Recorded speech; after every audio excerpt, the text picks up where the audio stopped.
Cuando Eduardo vio a Sofía caminar hacia él con Gabriel de la mano y Canelo trotando a su lado, se echó a llorar como las palabras que cambiaron todo. Eduardo Mendoza nunca imaginó que 4 palabras susurradas por su novia en un restaurante de lujo cambiarían su vida para siempre. «Se parece a tu hijo muerto», le dijo Sofía con los ojos llenos de lágrimas, mientras señalaba discretamente hacia la ventana, donde un niño de aproximadamente 8 años rebuscaba en la basura con una sonrisa que partía el alma. Si esta historia te está capturando tanto como a nosotros nos cautivó escribirla, no olvides suscribirte al canal para más relatos que tocan el alma y despiertan emociones profundas. Eduardo siguió su mirada y sintió como si hubiera recibido un golpe en el estómago. Allí, rebuscando en un bote de basura, había un niño que no podía tener más de 8 años. Llevaba una camiseta blanca sucia y unos jeans rotos en las rodillas. Sus pies descalzos estaban negros de mugre, pero lo que dejó sin aliento a Eduardo fueron sus facciones, los mismos ojos verdes almendrados, la misma nariz pequeña y respingada. La misma sonrisa tímida que Santiago hacía cuando sabía que había hecho algo travieso. Eduardo había construido un imperio empresarial desde la nada. A los 45 años, era dueño de una cadena de hoteles que se extendía por todo México, con propiedades en Cancún, Puerto Vallarta y la Ciudad de México. Su penthouse en Polanco era una obra de arte moderna, con ventanales que ofrecían vistas espectaculares del bosque de Chapultepec. Pero toda esa riqueza no había podido llenar el vacío que Santiago había dejado en su corazón cuando apenas tenía 5 años. El accidente había ocurrido en Cuernavaca, durante unas vacaciones familiares. Santiago corría por el jardín persiguiendo a su perro Canelo, cuando tropezó y cayó en la piscina. Para cuando lo encontraron, ya era demasiado tarde. Su esposa, Carmen, nunca se recuperó de la pérdida. Se sumió en una depresión tan profunda que ni los mejores psiquiatras privados pudieron ayudarla. 2 años después, no pudo más y decidió quitarse la vida, dejando a Eduardo completamente solo con sus recuerdos y una culpa que lo carcomía día y noche. Durante el año siguiente al funeral de Carmen, Eduardo se había convertido en un hombre amargado. Trabajaba 18 horas al día, 7 días a la semana, como si mantener su mente ocupada pudiera borrar las imágenes de Santiago corriendo por la casa gritando, «Papá, mira lo que hice», o pidiendo que le leyera un cuento antes de dormir. Las noches eran las peores. Se quedaba despierto hasta altas horas bebiendo whisky escocés, mientras miraba los álbumes de fotos familiares que no había tenido el valor de guardar. Fue en uno de esos días, especialmente difíciles, cuando conoció a Sofía. Ella trabajaba como gerente en uno de sus hoteles en Playa del Carmen, y había llegado a la oficina corporativa para presentar un proyecto de expansión. Era una mujer hermosa, de unos 35 años, con cabello castaño que brillaba bajo la luz, y ojos marrones que irradiaban una calidez que Eduardo había olvidado que existía. Pero lo que más le llamó la atención no fue su belleza, sino su determinación y la pasión con la que hablaba de su trabajo. Durante los 6 meses que llevaban saliendo, Sofía había logrado que Eduardo sonriera de nuevo. No era la misma risa espontánea que tenía antes de la tragedia, pero era un comienzo. Ella nunca le preguntaba directamente sobre Santiago o Carmen, pero había encontrado formas sutiles de ayudarlo a sanar. Le cocinaba platillos mexicanos caseros que llenaban el penthouse de aromas familiares, lo convencía de salir a caminar por los parques de la ciudad, y había introducido pequeños rituales de normalidad que él había olvidado que necesitaba. Esa tarde de sábado, habían decidido almorzar en el restaurante del Hotel Four Seasons, un lugar elegante donde Eduardo solía cerrar sus deals más importantes. Sofía llevaba un vestido azul marino que hacía juego con un collar de perlas que él le había regalado. Estaban discutiendo planes para un viaje a Europa, cuando ella se quedó helada, mirando por la ventana con una expresión de shock absoluto. Eduardo se levantó de la mesa tan abruptamente que volcó su copa de vino tinto, manchando el mantel blanco. Sin decir una palabra, salió corriendo del restaurante, dejando a Sofía con la cuenta y una expresión de preocupación. Cruzó la calle esquivando los coches que tocaban el claxon y se dirigió directamente hacia donde había visto al niño. Cuando llegó al bote de basura, el pequeño ya no estaba allí. Eduardo miró desesperadamente en todas las direcciones, pero las calles del centro histórico estaban llenas de gente. Turistas con cámaras, vendedores ambulantes gritando sus productos, músicos callejeros tocando melodías nostálgicas. El niño se había desvanecido como un espejismo en el desierto. Durante los siguientes días, Eduardo no pudo pensar en otra cosa. Canceló reuniones importantes, pospuso viajes de negocios y se pasaba horas caminando por las calles del centro de la ciudad buscando al niño. Sofía trataba de razonar con él, diciéndole que había muchos niños en situación de calle y que el parecido podía ser solo una coincidencia, pero Eduardo sabía lo que había visto. No era solo el físico, había algo en la forma en que el niño movía las manos, en la inclinación de su cabeza, que era exactamente igual a Santiago.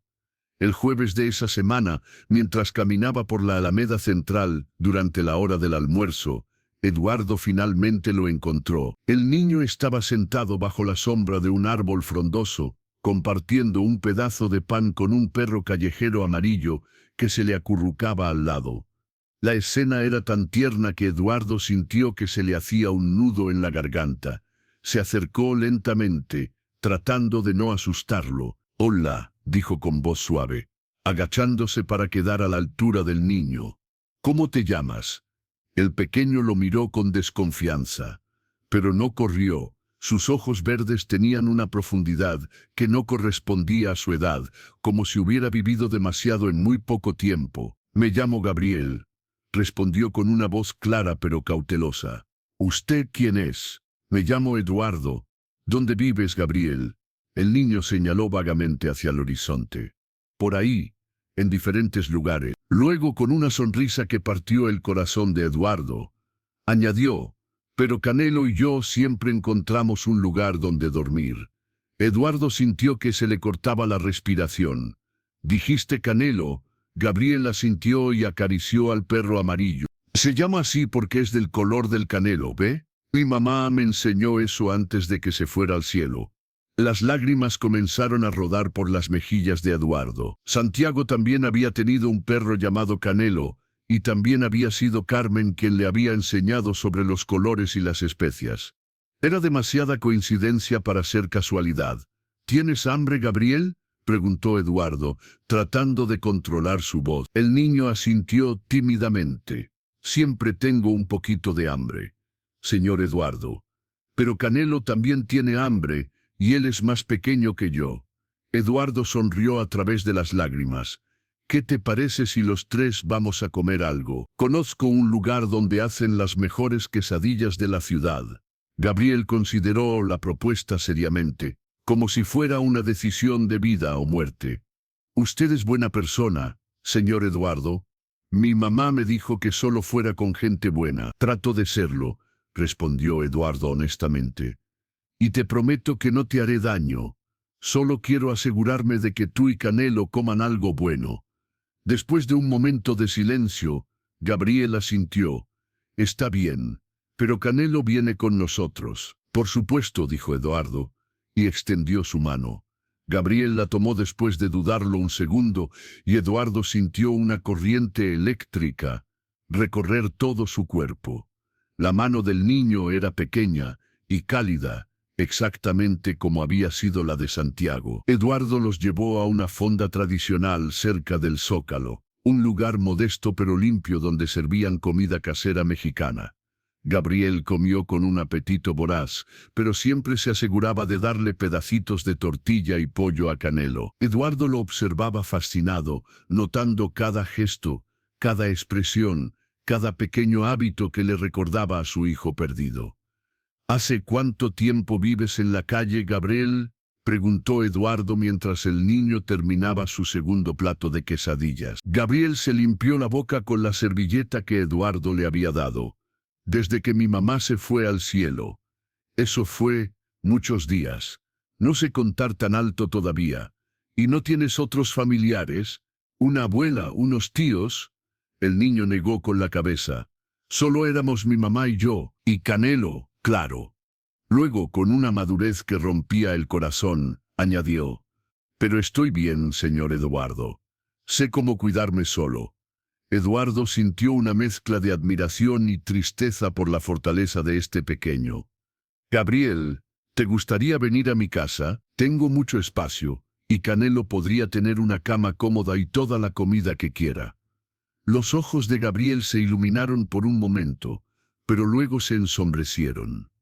¿Por cuánto tiempo? Por el tiempo que quieras quedarte. Gabriel lo miró fijamente, como si tratara de leer algo en su rostro. ¿Por qué quiere ayudarnos, señor Eduardo? La gente rica como usted no ayuda a niños como yo. La pregunta directa tomó a Eduardo por sorpresa, porque me recuerdas a alguien muy especial para mí, alguien que perdí hace tiempo. ¿Su hijo? Eduardo asintió, incapaz de hablar.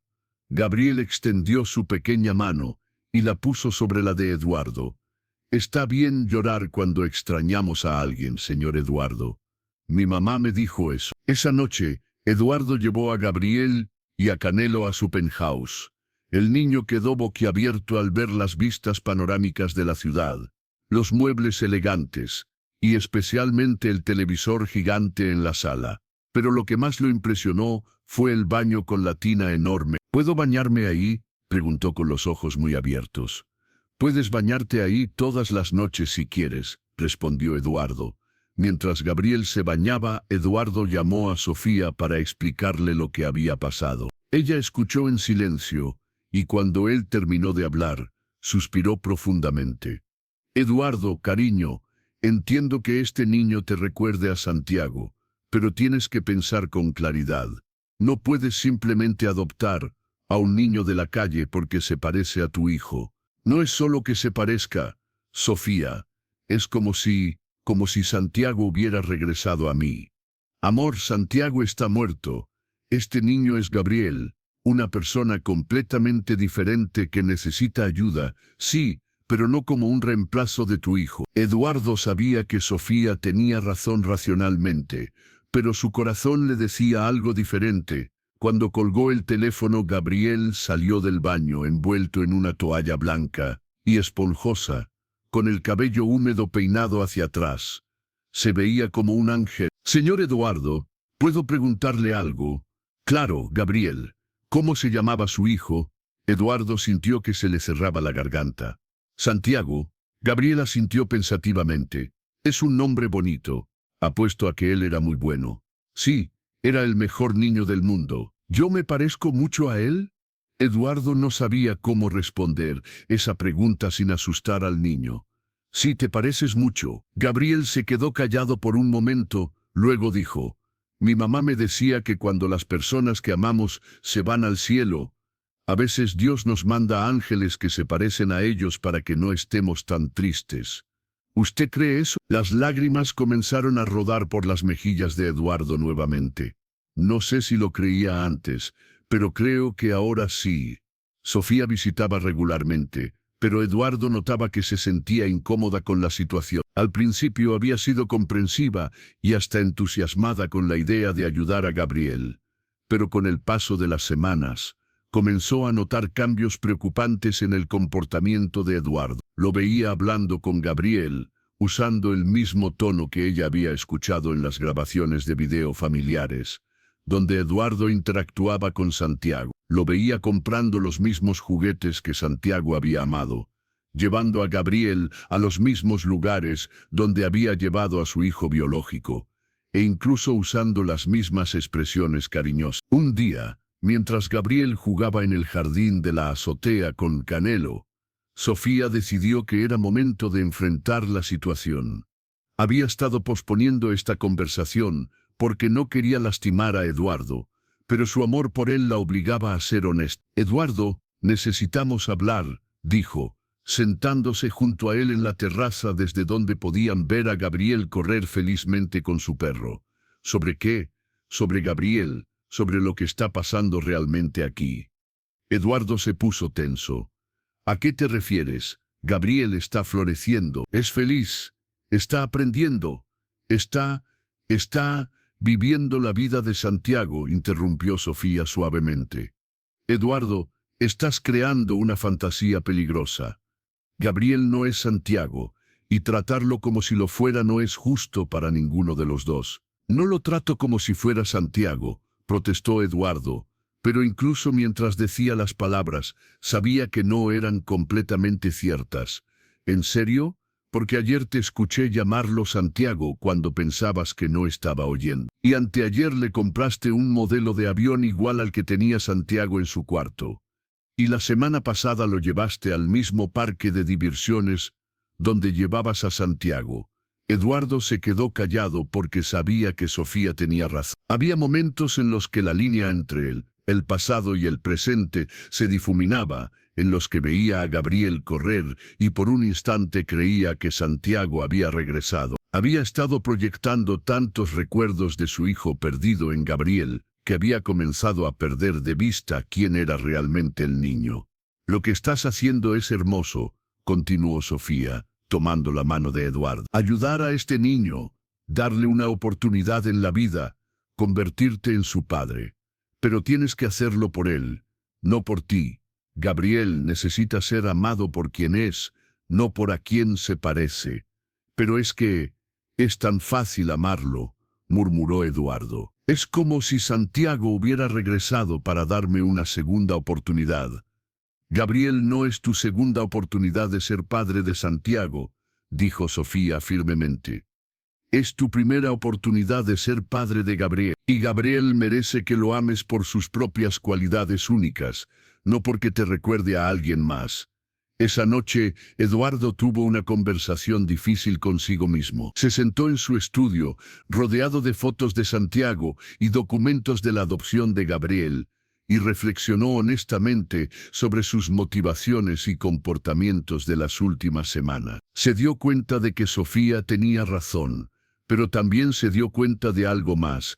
En las semanas que había pasado cuidando de Gabriel, había sido más feliz de lo que había sido en años.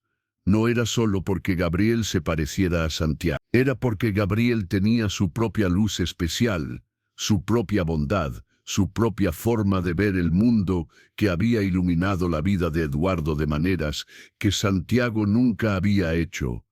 Gabriel era compasivo de una manera que venía de haber experimentado el sufrimiento. Era agradecido de una forma que solo conocen quienes han perdido todo. Era fuerte con una fortaleza forjada en la adversidad. Estas cualidades no eran de Santiago, eran únicamente de Gabriel. Al día siguiente, Eduardo tomó una decisión difícil pero necesaria. Guardó todas las fotos de Santiago excepto una en el estudio. Redecoró la habitación de Gabriel con cosas que reflejaran los gustos del niño actual en lugar de los recuerdos de Santiago, y comenzó a prestar más atención a las preferencias y personalidad específicas de Gabriel. La primera prueba de este nuevo enfoque llegó cuando Gabriel expresó interés en aprender a tocar la guitarra, algo que Santiago nunca había querido hacer. El Santiago que Eduardo recordaba había preferido los deportes y los videojuegos. Durante un momento Eduardo sintió la tentación de dirigir a Gabriel hacia actividades que Santiago había disfrutado, pero se detuvo. ¿Te gustaría que busquemos un maestro de guitarra?, preguntó en su lugar. Los ojos de Gabriel se iluminaron. ¿De verdad? ¿Puedo aprender? Puedes aprender lo que quieras, hijo. Esta es tu vida, y quiero que la vivas exactamente como tú quieras vivirla. Fue un momento pequeño, pero representó un cambio fundamental en la relación entre Eduardo y Gabriel. Por primera vez, Eduardo estaba viendo a Gabriel como un individuo completo en lugar de como un eco de Santiago. La crisis llegó un mes después, cuando Gabriel desapareció. Eduardo había salido temprano a una reunión de negocios que no pudo posponer, dejando a Gabriel con Elena, la ama de llaves que había contratado específicamente para cuidar del niño. Cuando regresó a casa esa tarde, Elena estaba histérica. «Señor Eduardo, lo siento mucho». Gabriel salió a jugar con Canelo en el jardín, y cuando fui a revisar, ya no estaban. He buscado por todo el edificio, y el vecindario. Eduardo sintió que el pánico se apoderaba de él. Era Santiago en la piscina otra vez. Era Carmen en el baño. Era toda la pérdida y el dolor concentrados en un momento de terror absoluto. Llamó a la policía, contrató detectives privados, puso carteles con la foto de Gabriel por toda la ciudad. Durante 3 días no durmió ni comió, recorriendo cada calle, cada parque, cada rincón donde pensaba que el niño podía estar. La crisis llegó un mes después, cuando Gabriel desapareció. Eduardo había salido temprano a una reunión de negocios que no pudo posponer, dejando a Gabriel con Elena, la ama de llaves que había contratado específicamente para cuidar del niño. Cuando regresó a casa esa tarde, Elena estaba histérica. «Señor Eduardo, lo siento mucho». Gabriel salió a jugar con Canelo en el jardín, y cuando fui a revisar, ya no estaban. He buscado por todo el edificio y el vecindario. Eduardo sintió que el pánico se apoderaba de él. Era Santiago en la piscina otra vez, era Carmen en el baño, era toda la pérdida y el dolor concentrados en un momento de terror absoluto.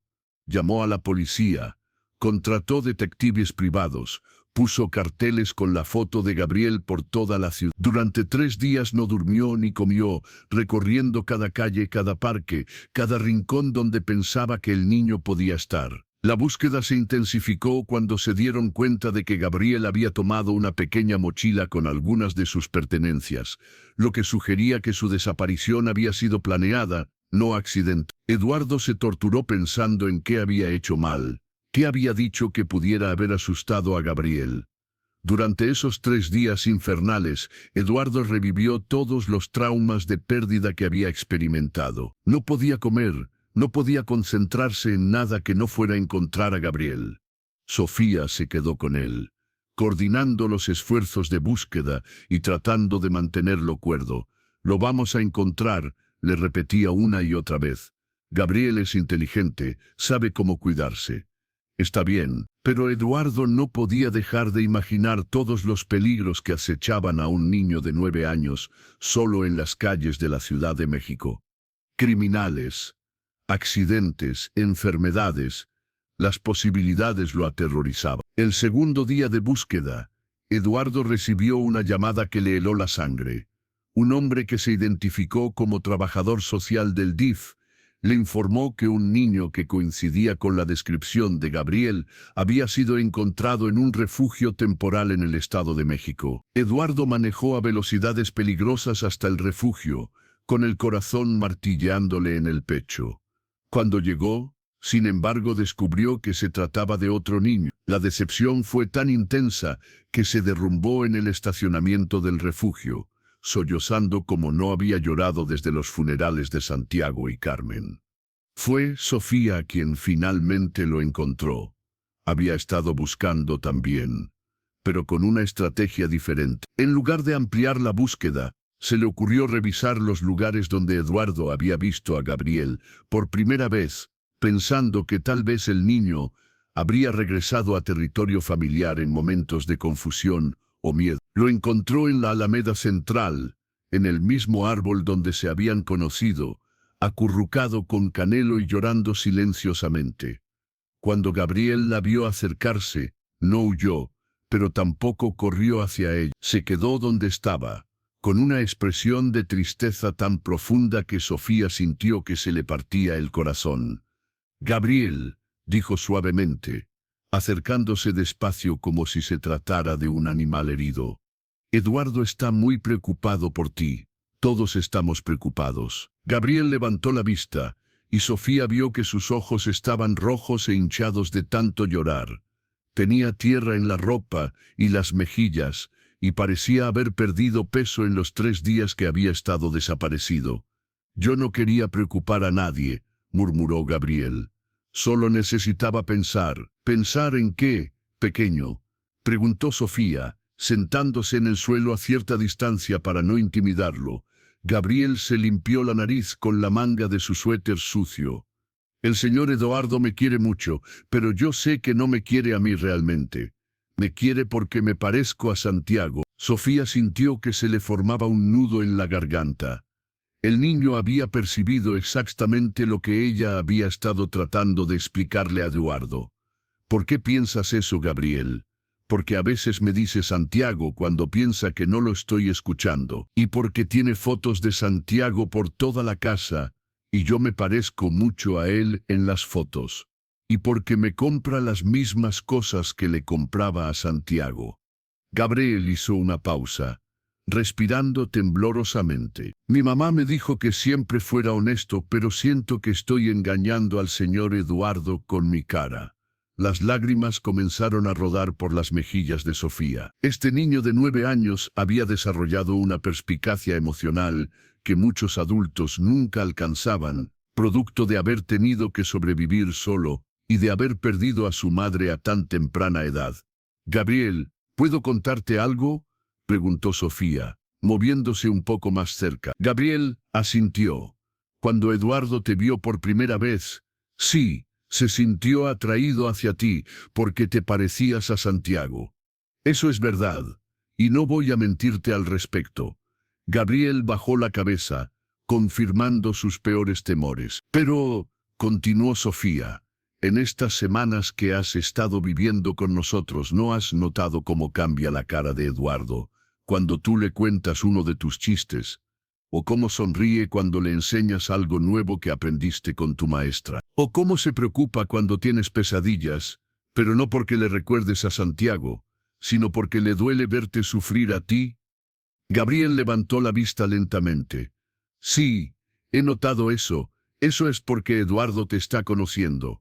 Te está conociendo como Gabriel, no como Santiago, y está aprendiendo a quererte por quien eres realmente, no por a quien te pareces.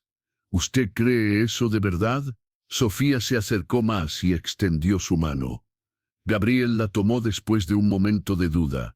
Lo sé, dijo con absoluta convicción, porque he visto cómo ha cambiado Eduardo desde que llegaste. No es solo que esté menos triste por Santiago, es que está feliz de una forma completamente nueva, porque tiene a Gabriel en su vida. Gabriel consideró esto por un largo momento. Pero, ¿qué pasa si dejo de parecerme a Santiago cuando crezca? ¿Qué pasa si ya no le recuerdo a él? Sofía sonrió. Gabriel, ¿sabes cuál es la diferencia entre amar a alguien por cómo se ve y amar a alguien por quién es? Gabriel negó con la cabeza. Cuando amas a alguien por cómo se ve, ese amor se desvanece con el tiempo, porque todos cambiamos. Pero cuando amas a alguien por quien es por dentro, ese amor crece más fuerte cada día, porque conoces mejor a esa persona. ¿Y usted cree que el señor Eduardo me ama por quien soy por dentro? Sé que te ama por quien eres, dijo Sofía firmemente, porque he visto cómo te mira cuando piensas que él no está viendo. He visto cómo se enorgullece cuando haces algo bondadoso con otros niños. He visto cómo se ríe con tus ocurrencias. Eso no es amor por Santiago, Gabriel. Eso es amor por ti. Cuando Eduardo vio a Sofía caminar hacia él con Gabriel, se echó a llorar y se arrodilló para abrazar al niño. Pensé que te había perdido, murmuró. Pensé que había perdido a mi hijo otra vez. ¿Su hijo? ¿De verdad?, preguntó Gabriel. Sí, no porque te parezcas a Santiago, sino porque eres Gabriel, porque eres valiente y bueno, y porque has llenado mi vida de amor otra vez. Gabriel sonrió. Yo también lo quiero como si fuera mi papá. Pero tenía miedo de que usted solo me quisiera por mi cara. Tu cara me llevó hasta ti, dijo Eduardo, pero tu corazón es lo que me hizo quedarme. Los siguientes meses fueron una transformación completa. Eduardo adoptó oficialmente a Gabriel y se casó con Sofía. Juntos crearon la Fundación Santiago Gabriel, una organización dedicada a rescatar niños de la calle, inspirada por la experiencia de Gabriel. En el primer aniversario de haberse conocido, Eduardo llevó a Gabriel de vuelta a la Alameda Central. ¿Se acuerda de aquel día, papá?, preguntó Gabriel. Me acuerdo perfectamente. Fue el día que mi vida comenzó otra vez. Mientras repartían comida entre otros niños de la calle, Eduardo reflexionó sobre el camino que lo había llevado hasta ese momento. Gabriel no había venido a reemplazar a Santiago, había venido a ser Gabriel, y en el proceso había enseñado a Eduardo que el corazón humano tiene una capacidad infinita para el amor. Esa noche, mientras Gabriel dormía, Eduardo miró las fotos de Santiago que aún tenía en su escritorio. Por primera vez en años, pudo mirarlas sin dolor, solo con amor y gratitud. ¿En qué piensas?, le preguntó Sofía. En cómo 4 palabras pueden cambiar toda una vida, respondió Eduardo. Si tú no me hubieras dicho se parece a tu hijo muerto aquel día, nunca habría encontrado a Gabriel. Al día siguiente visitaron las tumbas de Santiago y Carmen. Gabriel llevaba flores frescas y le contaba a Santiago sobre la escuela y la fundación, hablando con él como si fuera un hermano mayor. Santiago, dijo Gabriel, esta semana ayudamos a 5 niños más. Una niña llamada Esperanza les está enseñando a leer a los más pequeños, igual que tú probablemente me habrías enseñado si fuéramos hermanos de verdad. Eduardo escuchaba con gratitud. Gabriel había encontrado una manera de honrar la memoria de Santiago sin sentirse amenazado por ella. Años después, cuando Gabriel fuera adulto, les contaría a sus propios hijos la historia de cómo 4 palabras susurradas en un restaurante crearon una familia. Salvaron vidas y demostraron que el amor verdadero trasciende la sangre y las circunstancias. Las palabras de Sofía ese día no habían cambiado solo su vida. Habían transformado el destino de cientos de niños y habían demostrado que del dolor más profundo puede nacer la esperanza más hermosa.